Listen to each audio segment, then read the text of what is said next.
Success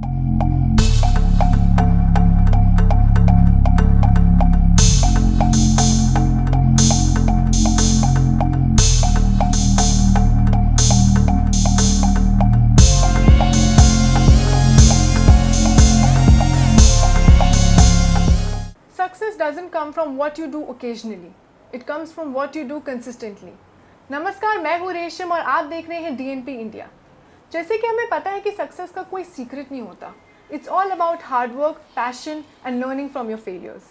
So in today's segment, we are going to speak to one such hardworking personality who started his journey by earning rupees 500 a month to becoming a 100 crore company and earning a global name in the power conditioning sector. So today we have with us the founder and managing director of Servocon Systems Limited.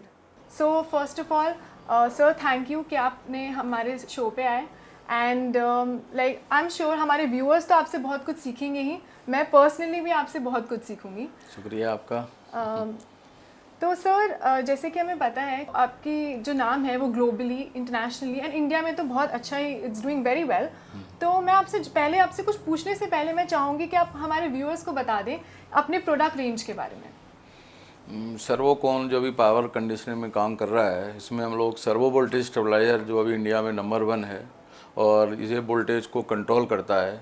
चाहे आपके यहाँ voltage minimum 90 volt या उससे कम आ रही हो या आगे 300 voltage आ रही हो, इसको कंट्रोल करता है, इसलिए इसको सर्वो वोल्टेज स्टेबलाइजर कहते हैं. इसके अलावा एयर कंडीशनिंग के लिए हम लोग सारे प्रोडक्ट बना रहे हैं, उसको ऑटोमेटिक वोल्टेज स्टेबलाइजर कहते हैं. इसके तकरीबन हमारे पास 80 मॉडल्स हैं और उसके साथ साथ इंडस्ट्रियल प्रोडक्ट हैं जिसके अंदर distribution transformer, power transformer, furnace transformers, isolation transformers और वेरिएबल ऑटो ट्रांसफार्मर्स. तो डिफरेंट टाइप के ट्रांसफार्मर्स भी हम लोग बना रहे हैं और वो इंडस्ट्री में यूज हो रहे हैं. तो हमारे पास 2 टाइप की मार्केट है, एक डोमेस्टिक मार्केट है और दूसरी इंडस्ट्रियल मार्केट है. दोनों के लिए हम काम कर रहे हैं. सर एज वी नो कि आप 30 इयर्स से इस इंडस्ट्री में हैं. सो पहले तो मैं आपकी जर्नी जानना चाहूँगी और आप 2021 में ये सर्वोकॉन इस मुकाम तक कैसे पहुँचा. हमने जो काम स्टार्ट किया 1990 में ये काम स्टार्ट किया था और बहुत ही छोटे लेवल से काम शुरू किया था. पहले हम लोग सर्विस कर रहे थे. सर्विस करने के बाद फिर हमने इसमें एक जॉब वर्क काम स्टार्ट किया. जॉब वर्क से काम करते हुए फिर हमने रॉ मटेरियल बनाना शुरू किया. जो स्टेबलाइजर्स का जो रॉ मटेरियल था वो बनाना स्टार्ट किया और धीरे धीरे फिर कंप्लीट प्रोडक्ट बनाने शुरू किए. तो इस तरीके से फिर 1 बाई 1 एक प्रोडक्ट जोड़ते चले गए और आज अल्हम्दुलिल्लाह इतने सारे प्रोडक्ट हमारे इसके अंदर जुड़ गए हैं.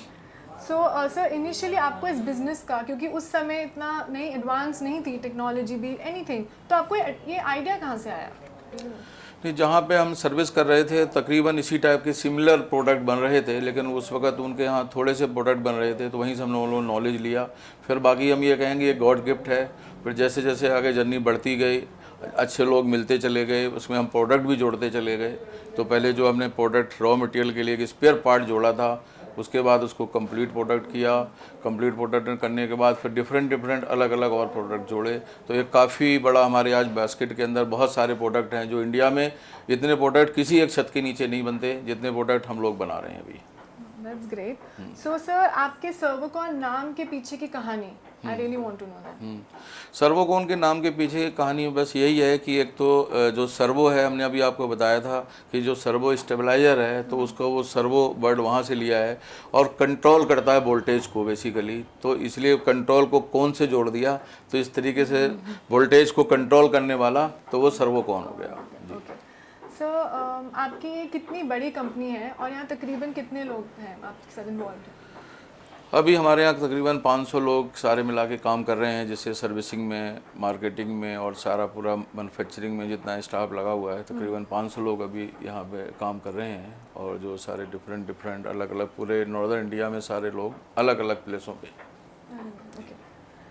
सो सर जैसे आपने हमें अपनी जर्नी बताई, तो उसके साथ आपकी फैमिली की भी बात आती है, तो आप प्लीज़ हमें अपने फैमिली बैकग्राउंड के बारे में भी कुछ बताइए. फैमिली ग्राउंड में जो हमारे अभी बेटे हैं, 2 बेटे अभी इसमें हमारे बिजनेस के साथ में आ गए हैं. बाकी और जो 2 बेटे हैं वो पढ़ रहे हैं. जी. तो बाकी एक बेटी है, उसकी वो शादी हो गई है, वो डॉक्टर हैं. तो इस तरीके से सारी फैमिली में सारे लोग अच्छे हैं, बढ़िया तरीके से कर रहे हैं। बच्चे अभी इसमें सारा सपोर्ट हमारा करा रहे हैं, क्योंकि हमने जब स्टार्ट किया तब अकेले थे, अब ये 2-3 हैंड्स और आ गए हैं, तो उससे क्या है काफ़ी मजबूती आई है और कंपनी अपने आप में ग्रो कर रही है सारा। ओके, सो जैसे आपसे पहले आपका फैमिली का क्या मतलब व्हाट वर दे डूइंग पहले, मतलब आपने ये बिजनेस स्टार्ट किया बट जी जी हाँ, इससे पहले हमारे यहाँ तो हम तो जब वहाँ से गांव से आए हुए हैं, तो वहाँ तो पहले हमारे फादर तो खेती करते थे, तो हम एक किसान परिवार से हैं और यहाँ आने के बाद हमने ये काम स्टार्ट किया है। जी जी, तो इस तरीके से यहाँ काम शुरू तो किया है। हमें ये कोई अलग चीज़ पता चली, हमें नहीं पता थी। जी जी, तो सर आपकी मैन्युफैक्चरिंग यूनिट्स कहाँ कहाँ पे है? मैन्युफैक्चरिंग यूनिट तो अभी पहले तो काशीपुर उत्तराखंड में भी थी, अभी हाल फिलहाल में सारा पूरा एक जगह सेंट्रलाइज किया हमने, और ये हमारा डासना, मसूरी डासना में ये प्लांट है, तो मैन्युफैक्चरिंग सारी अभी एक जगह हो रही है। ओके सर, जैसे हम जानते हैं कि आपके प्रोडक्ट्स की प्रेजेंस डोमेस्टिक में भी है और इंटरनेशनल मार्केट में भी है, तो इंटरनेशनली आपने अपने कहाँ से शुरू किया, मतलब कौन सी कंट्री से? इंटरनेशनली तो अभी हमने कई कंट्री में तो काम हो रहा है, लेकिन मेनली अभी साउथ अफ्रीका से स्टार्ट किया था।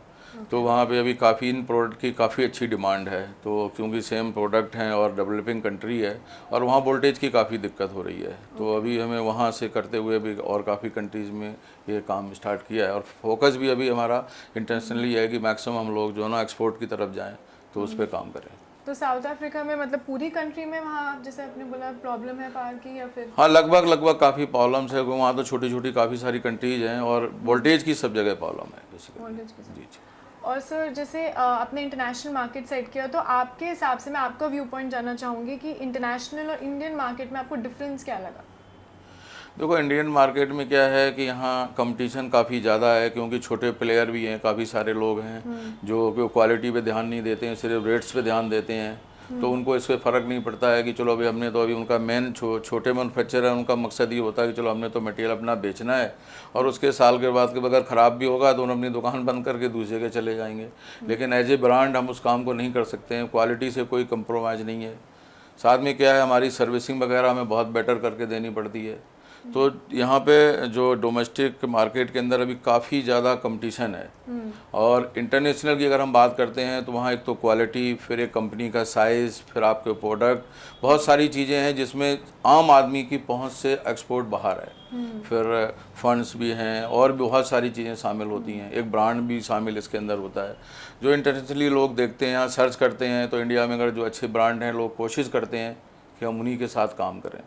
तो अगर डोमेस्टिक और इंडस्ट्रियल दोनों लोगों की हम बात कर रहे हैं, तो यहाँ पे कंपटीशन होने की वजह से हम लोग भी ये चाह रहे हैं कि ज़्यादा से ज़्यादा बिजनेस बाहर करें और देश के लिए भी सपोर्ट करें। तो वहाँ इतना कंपटीशन नहीं होता है इंटरनेशनल? वहाँ इंटरनेशनल चाइना के साथ कंपटीशन है, लेकिन जो क्वालिटी फिर जो बात आती है, तो लोगों का जो फेथ है वो अभी इंडिया की तरफ है। ज़्यादातर लोग ये चाहते हैं कि चाइना की बजाय हम इंडिया से काम करें, तो यहाँ से अच्छी क्वालिटी भी मिलती है और हम सर्विस सपोर्ट का भी जो है वो भी हम लोग करा के देते हैं। अच्छा, तो मतलब एक चैलेंज मैं आपसे पूछूं इंटरनेशनली जो आपने फेस करा हो, कोई बहुत ज़्यादा प्रॉब्लम है थोड़ी? नहीं, अभी ऐसा तो कोई प्रॉब्लम नहीं है। चाइना के साथ में ही मेन जो प्रॉब्लम है, या हम ये कहेंगे जो रेट की बात है, वो चाइना के साथ है, क्योंकि चाइना में जो लोग जो है बहुत मिनिमम मार्जिन के साथ साथ क्वालिटी उनको कोई फ़र्क नहीं पड़ता। उनका तो मकसद है सिर्फ पैसे कमाना। क्वालिटी कुछ भी चली गई, मटेरियल चला गया, उन्होंने तो पैसा ले लिया, आगे आपके यहाँ चलता नहीं चलता, उससे उनको बहुत ज़्यादा वो नहीं है। हम ये चाहते हैं कि हमारे पास जो एक बार कस्टमर आ जाए वो रेगुलर हमें रेगुलर ऑर्डर दे, और वो भी पैसे कमाएँ और हम भी यहाँ से अच्छा बिजनेस करें। तो मेन मकसद हमारा ये रहता है क्वालिटी के ऊपर, कि अच्छी क्वालिटी काम करें। तो हम ये कह सकते हैं कि इंटरनेशनली जो है उनको क्वालिटी का इतना नहीं है, बट हम इंडियंस क्वालिटी पे बहुत ध्यान देते हैं। That's one. नहीं, इंडियन क्वालिटी पे ध्यान हम लोग बिल्कुल दे रहे हैं, और इंडिया की जो मेन अभी हमारी यूएसपी है वो क्वालिटी ही है, जिसके लिए काम कर रहे हैं। जैसे अभी मोदी जी जो काम कर रहे हैं कि चलो मेक इन इंडिया पे काम हो रहा है, अभी हम भी उसी के तहत काम कर रहे हैं। मेक इन इंडिया के तहत जो है अभी एक्सपोर्ट का जो मैक्सिमम ग्लोबली काम ये कर रहे हैं कि ज़्यादा से ज़्यादा यहाँ रेवेन्यू आए और इस पर काम करें। तो मेन मकसद हमारा यही है कि मोदी जी ने जो भी अभी ये टारगेट सेट किए हैं उस पर काम किया जाए, और वो काफ़ी अच्छा बेहतर काम हो रहा है।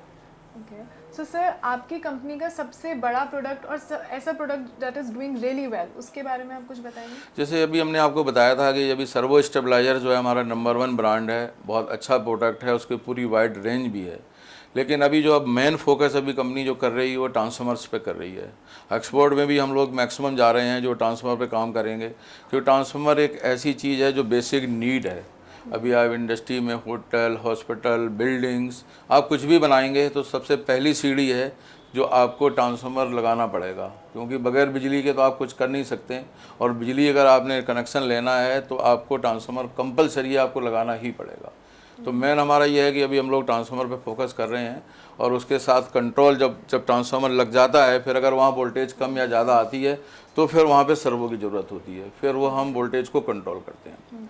अभी आप जैसे देखेंगे कि इंडिया के अंदर काफ़ी मशीनरी यहाँ पे आ रही है, जो जैसे डेवलपिंग कंट्री या यहाँ पे जो ग्रोथ हो रहा है तो लोग काफ़ी मशीनरी ला रहे हैं।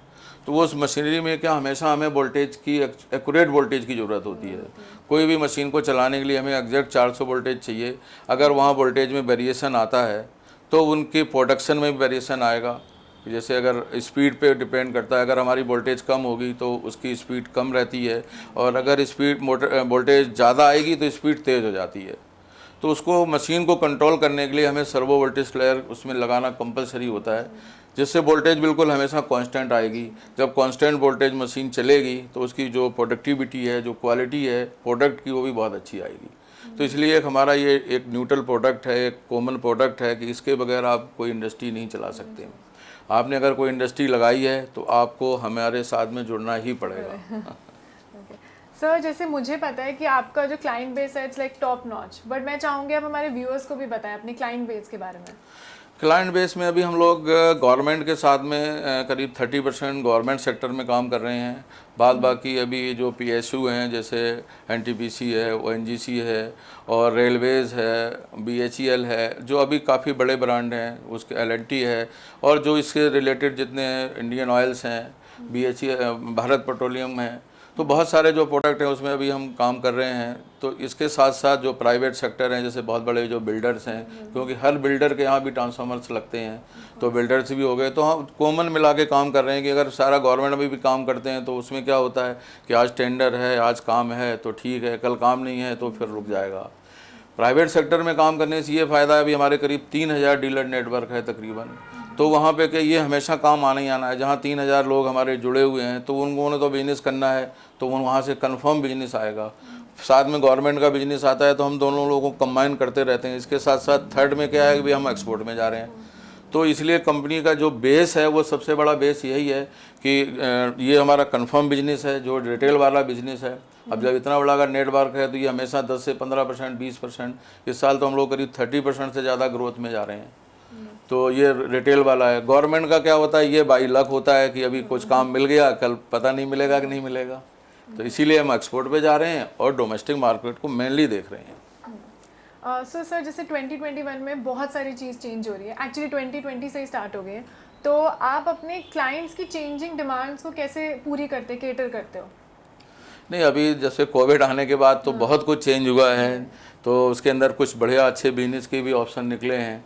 कुछ लोग वर्क फ्रॉम होम कर रहे हैं, कोई कुछ कर रहे हैं, तो सबका अलग अलग तरीके से निकल रहा है। लेकिन टचवुड हमारे काम में जो पिछले साल जैसे 3 महीने फैक्ट्री बंद होने के बावजूद हमने अपना वही टारगेट पूरा कर लिया तकरीबन। और आगे फर्दर जो है अभी हमारा टारगेट यही है कि आने वाले 2-3 साल के अंदर तकरीबन अभी हमारा 500 करोड़ का टारगेट है कि विदिन 3 ईयर्स हम लोग इसको अचीव करेंगे इंशाल्लाह। इस पे हम पूरा काम कर रहे हैं अभी। Well, we hope that too and all the best for that, sir. Ji. And sir, my next question कि आप अपने प्रोडक्ट्स में इनोवेशन कैसे लाते हो? लाइक क्योंकि हर टेक्नोलॉजी है, चेंजिंग ट्रेंड्स हैं, तो आपकी वो अलग टीम है, कोई मतलब सब क्रिएटिव टीम है इनोवेशन के लिए, मतलब क्या आपकी प्रोसेस क्या है उसकी?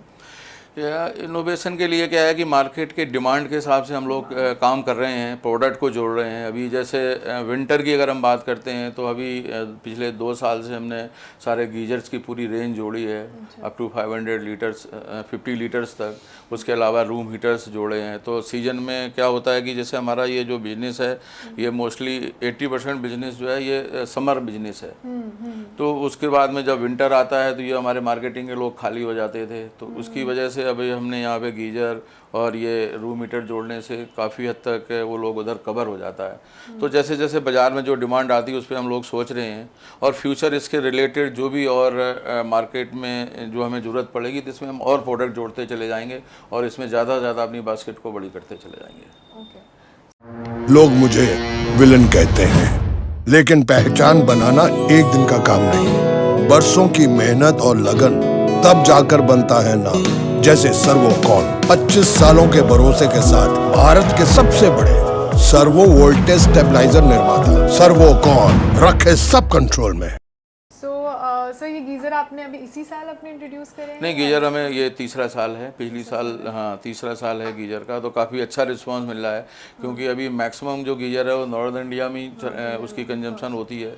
तो अभी J&K हमारा टॉप पे है, और श्रीनगर में अभी हम अपना पूरा बड़ा आउटलेट जो खोलने जा रहे हैं बहुत जल्दी। ये सीज़न मतलब वहाँ विंटर में जो सीज़न स्टार्ट होता है उससे पहले पहले हम अपना वहाँ पूरा अपनी कंपनी का ओन हब खोल रहे हैं, जिससे वहाँ में डिस्ट्रीब्यूशन में आसानी हो जाएगी।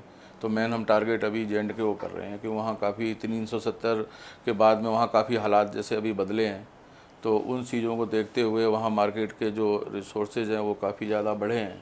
और ये GST आने से पहले क्या होता था, जब GST नहीं था तो वहाँ पे 15 मतलब एंटी टैक्स अलग से लगता था, प्लस जो लोकल मैन्युफैक्चरर है उनको 15% का फ़ायदा मिलता था। अब जब से GST आ गया है तो सारे लोग एक ही प्लेटफॉर्म पे आ गए हैं। जो लोग J&K में मैन्युफैक्चरिंग कर रहे हैं, या हम यहाँ दिल्ली में कर रहे हैं, या कहीं भी इंडिया में मैन्युफैक्चरिंग कर रहे हैं, सेम प्लेटफॉर्म पे आ गए हैं। इसलिए हमें अब कंपटीशन में बहुत आसानी हो गई। तो वहाँ एक बहुत अच्छी रास्ताएं मतलब राहें खुली हुई हैं कि वहाँ पे आदमी आराम से ज़्यादा बेटर हम लोग काम कर पाएंगे। सर पर्सनली मैं आपसे ये जानना चाहती हूँ कि आपकी कंपनी की USP क्या है और आपकी कोर स्ट्रेंथ क्या है? हमारी USP तो यही है कि अभी हम लोग जो काम कर रहे हैं पूरा फोकस हमारा सर्विसिंग के ऊपर है, कि हम मैक्सिमम कस्टमर को अपनी सर्विस दे सकें। मेन हमारी USP है कि कोशिश हमारी है कि अभी तो जैसे हम लोग लिखते हैं कि 48 आवर्स में हम वो जो कंप्लीट जो है हमारी कंप्लेंट कंप्लीट हो जाएगी, लेकिन इसको हम 24 घंटे के अंदर लाना चाह रहे हैं। तो उस पर और हम अभी काफ़ी फोकस कर रहे हैं, तो उसको बढ़ा रहे हैं कि सर्विस हमारी इंपॉर्टेंट हो जाए और एक क्वालिटी, दो चीज़ों को हम लोग पूरा मेनली उस पर काम कर रहे हैं कि क्वालिटी बेटर जब हो जाएगी तो ऑटोमेटिक सर्विस कम हो जाएगी, लेकिन फिर भी जो भी और कंप्लेंट्स आएंगी उनको हम विद इन टाइम, कस्टमर को कोई परेशानी ना हो इस चीज़ को देखते हुए हम इस पर काम कर रहे हैं। तो मेन हमारी USP जो है क्वालिटी और सर्विस है। क्वालिटी। ओके सो आपके फ्यूचर प्लान्स क्या हैं and what are your plans for expansion? Future plan में अभी हमने जैसे यहाँ पे ये जो अभी 10,000 मीटर का एक हमारा प्लॉट अलॉट हुआ है, तो मेनली इंशाल्लाह उसी की फैक्ट्री हम लोग अभी 10,000 मीटर की दूसरी फैक्ट्री बनाना स्टार्ट करेंगे, और वो वहाँ पे इंटरनेशनली जो ग्लोबली मार्केट के हिसाब से उस फैक्ट्री को बनाना है, और वहाँ से मैक्सिमम जो है हम एक्सपोर्ट करना चाह रहे हैं। यही हमारा टारगेट है कि फ्यूचर जैसे अभी 2022 तक ये फैक्ट्री कंप्लीट हो जाए, और आने वाले टाइम में वहाँ से ये जो हमारा टारगेट है 500 करोड़ का, जैसे बताया कि 1000 दिन में पूरा करना है, तो इंशाल्लाह उस पर ही वर्क करेंगे और ये हमारा मैक्सिमम वहाँ तक पहुँचे। And sir we have also heard that you planning to go for IPO, then उसकी आपकी उसका ऑफिशियल अनाउंसमेंट कब होगा एंड उसकी प्लानिंग सब क्या है प्रोसेस में? ऐसा है अभी उस पर वर्क हम लोग कर रहे हैं, उसकी तरफ सोच रहे हैं, और उम्मीद है कि देखो बहुत जल्दी, जितनी जल्दी आपको सुनने को मिलेगा कि जल्दी हम लोग उस पर IPO में जाएंगे। उस पर अभी हमारा काम स्टार्ट हो रहा है, तो नेक्स्ट ईयर तक इंशाल्लाह उस पर हम लोग वर्क करेंगे। And sir a last message to our viewers? Last viewer के लिए मैसेज यही है कि सक्सेस का कोई शॉर्टकट नहीं है।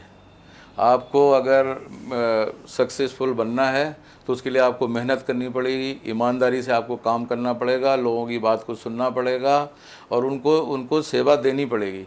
तभी जाके आप एक कामयाब बिजनेसमैन या दुकानदार या कुछ भी कहेंगे तभी हो सकते हैं। जब तक आपके धंधे में सच्चाई नहीं आएगी तब तक आगे आप कामयाब नहीं हो सकते। तो सभी के लिए हमारा मैसेज यही है कि आप लोग सभी लोग हार्ड वर्किंग करें, और धीरे धीरे जब आप आगे चलेंगे तो रास्ते अपने आप बनते चले जाते हैं। जैसे हमने यहाँ आके दिल्ली में 500 रुपये की नौकरी शुरू करके आगे हम बढ़े हैं, तो जब आगे बढ़े हैं तो लोग मिलते चले गए और आगे इसी तरह से सारा काम होता चला गया।